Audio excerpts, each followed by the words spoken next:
Okay, jeg ved ikke om det her virker, men her har vi PlayStation 4 versionen af Dynasty Warriors 2.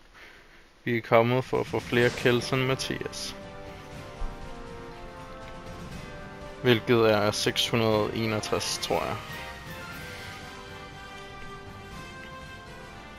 PlayStation 2 versionen var for svær at sætte op til at filme, så vi gør det her i stedet for. Muligt det kan være så svært at få flere kills end Mathias.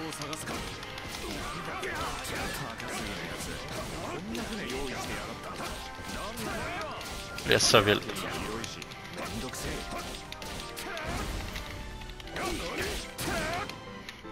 Allerede ret langt.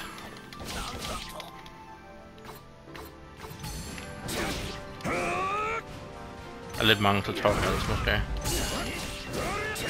Missionen starter, vi har allerede 50 kills. Ja.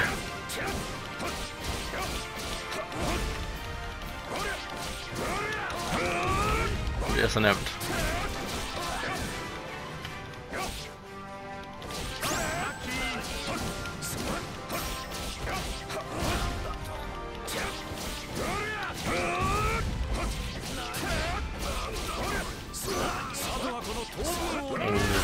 Kaptajn. Crazy. Nemt.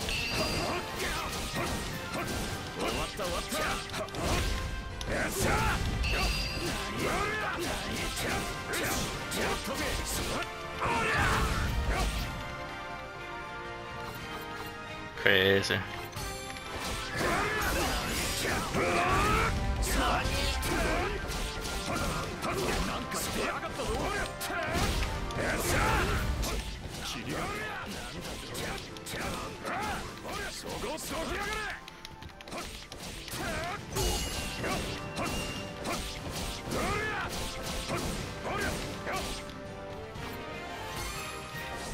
På ingen måde ensformigt gameplay, der foregår.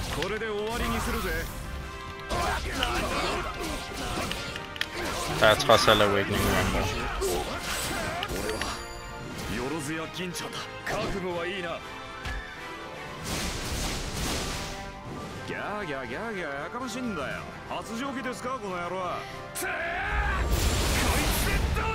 Se, det her, det er episk.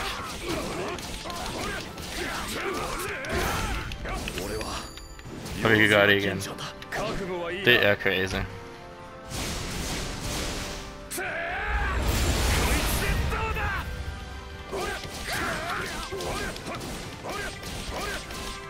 Og kan vi få den sidste gang? Det kan vi ikke. Det er så crazy. Og vi er halvvejs. Det går en del hurtigere den her gang. PlayStation 2 versionen går ikke så hurtigt.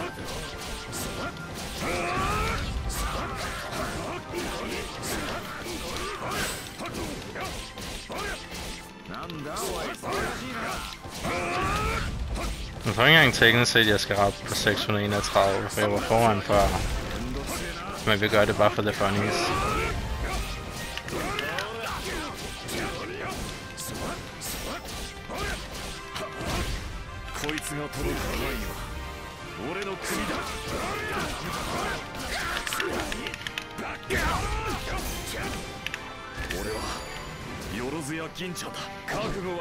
Og så er man nogle nye ult-animationer. Det er crazy, jeg kun har en. Ikke jeg ved, om man kan få dem til at skifte tilfældigt. Eller man kun kan bruge en af dem. Og det burde jeg dræbe kaptajnerne snart. Jeg kan lige igen.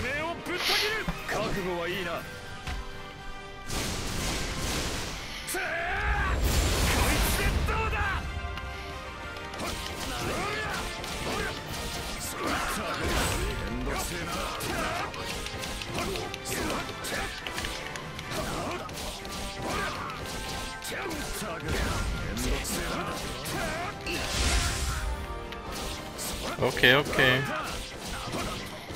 Så tæt på 662 skalt.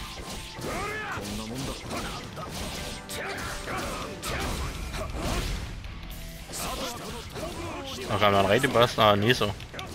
Crazy. Der er blind. Han er blind, så der er noget, han kan finde mig.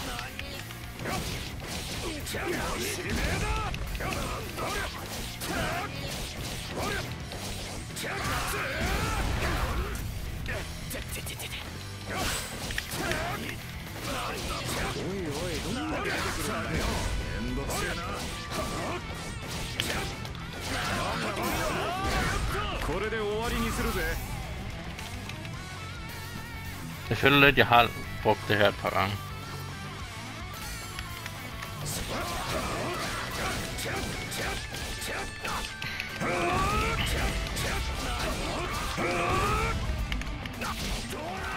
For helvede. Surely det dræber en kaptajn der. Det kan ikke ramme nogen overhovedet. Bare det væk om. Så mangler vi bare en nisser, men vi skal helst lige op på nogle flere kills. Det skal vi måske gøre først. Jeg tror måske en Niso er alene. Der er flere mennesker heroppe.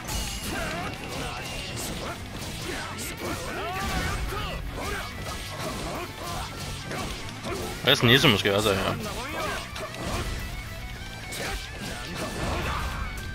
De der battles virker lidt troll, når jeg har det fucking svært.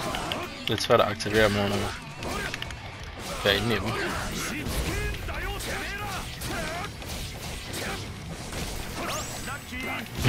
Vi fik jordbær med Alex. Ah, fuck.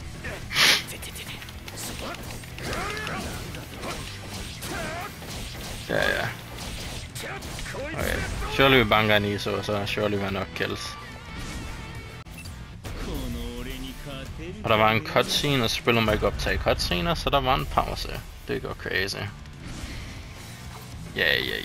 Jeg tror ikke, jeg... Surely det er nok kills anyways. Jeg var foran i forvejen. Okay, så jeg laver matematikken, før jeg poster videoen.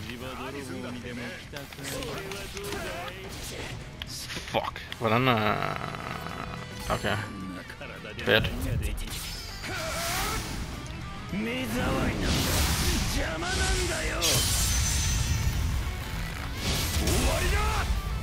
Ja, den er færdig.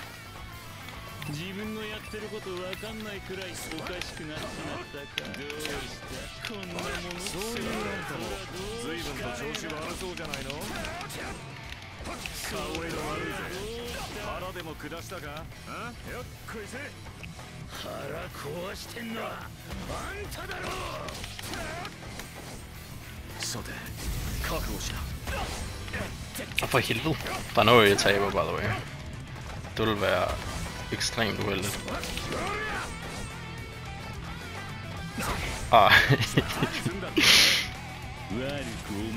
Måske hvis jeg kunne control sådan der, bror. Nej. Okay, surely.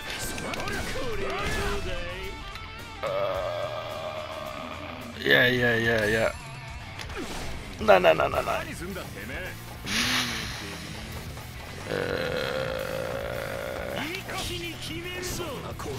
Blok. Okay, vel ikke. Sådan der. Blok.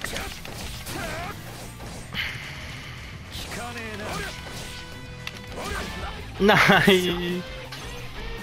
Ja, der er ikke noget så.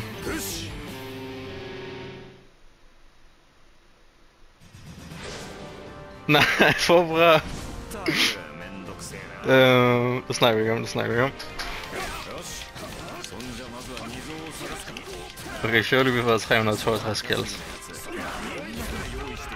Og folk bare skipper til slutningen og ikke ser det.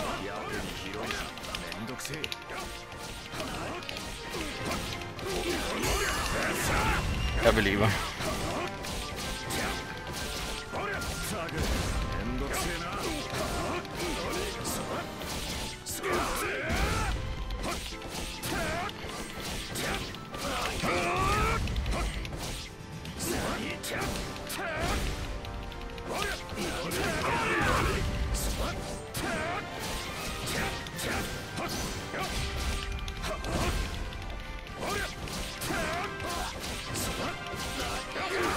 Dræb dem her uden grund, selvom kaptajnen er et helt andet sted, bare for at få flere kills.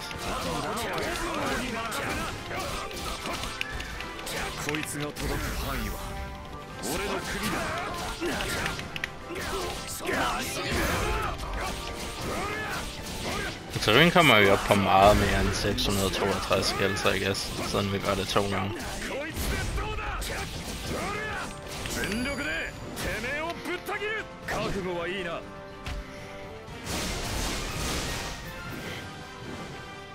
Vi fik en ny en. Jeg ved, om den bare er permanent indstillet til den nu, eller om den rent faktisk skifter hver gang nu. Jeg ved, om jeg unlockede den, da der var han ultede. Der stod et eller andet. Ikke at jeg... Jeg kan ikke huske, om den har noget med Niso at gøre, eller... Surely vi har nok... nok kills til at gå videre her. Lucky. Nej. Vi løb rent faktisk tør på fjender. Okay, der var jeg lige tilbage.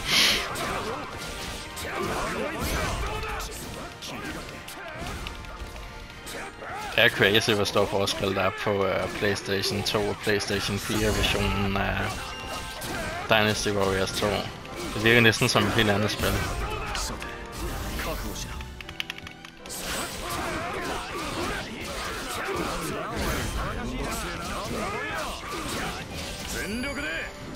Er det den samme igen? Eller er det en ny? Okay, den skifter rent faktisk. Og den har nok kun 2 nu. Jeg ville lidt ønske, at jeg havde unlocket Kamehameha på den her PlayStation. Det ville gøre det her en del hurtigere. Og det ville gøre det en del sjovere at se. Så er vi allerede på 400, det går crazy. Snart behøver vi ikke folk rundt og rent faktisk bare klare på inden. Men jeg guess vi kommer op på omkring 1000, så det kommer til at tage lang tid for Mathias at catch up. Specielt på PlayStation 2 versionen.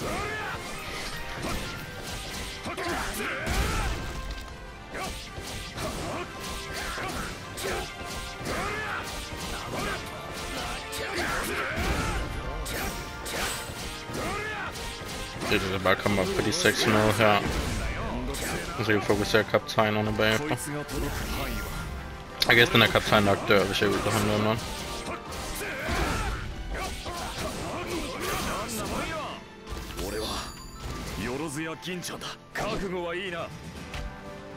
Jeg håber, den bruger min rigtige mikrofon og ikke mikrofonen på controlleren.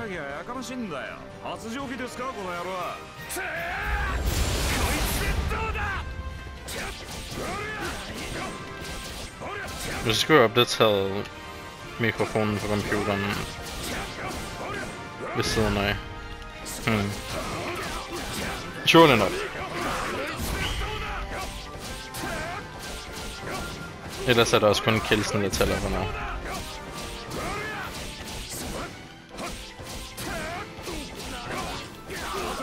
Okay, vi kan bare afslutte banen nu. Se hvor hurtigt vi kan speedrun der.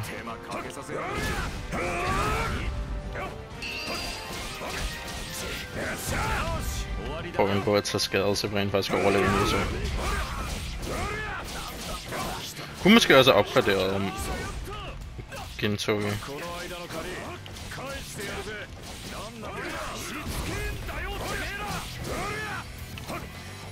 ved faktisk ikke, om jeg får upgrade points af at tabe en match. Surely. Fuck. Hvor er han? Er han ovenpå? Jeg har allerede glemt det. Jeg kan ikke se. Bør den ikke være hernede? Viste den kun den med Hijikata en gang? Jeg viste slet ikke noget billede der. Det er crazy. Hvor helvede er den anden guard henne? Hvordan hvad er det den? Nej, det er ikke ting. Hvordan måske skal jeg dræbe nok? Jeg skal dræbe nok til han dukker op. Jeg skulle virkelig læse tutorials.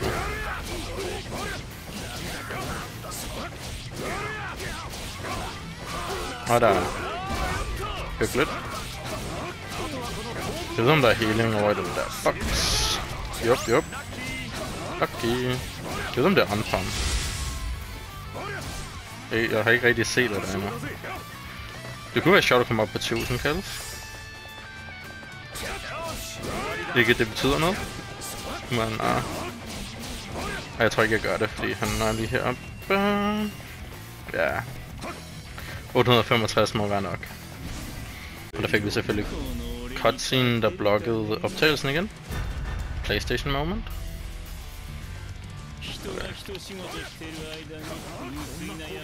Planlægger lidt ikke at dø den her gang.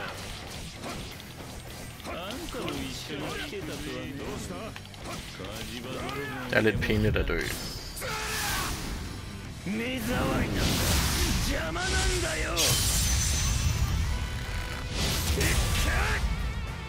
Okay. Og der er missioner, og så skal vi købe dem også. Whatever.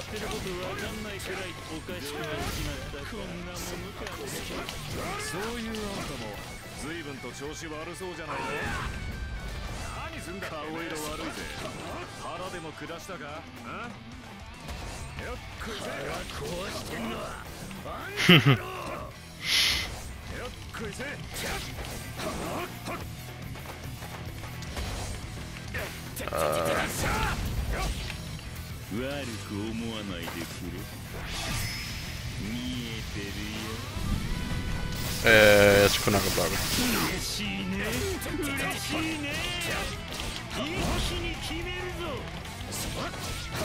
Og så han har et bedre svær end mig.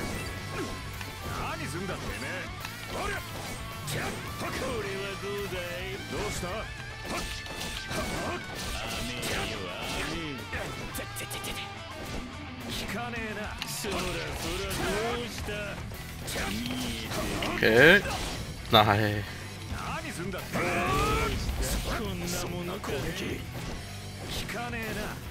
Okay. Jeg fik ikke engang air-combo, om man slår bare lige under.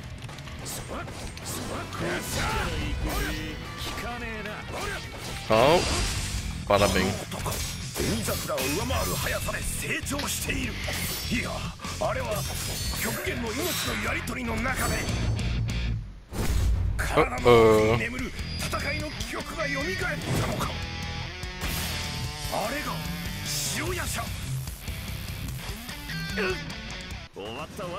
Men okay, jeg troede det. Crazy Nick viste cutscene færdig, jeg bare gjorde det der.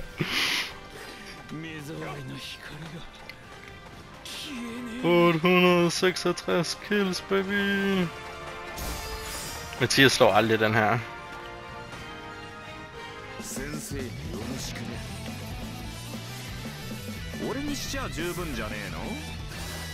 Jeg ved om der er et battle replay ligesom på PlayStation 2, det tror jeg ikke der er der.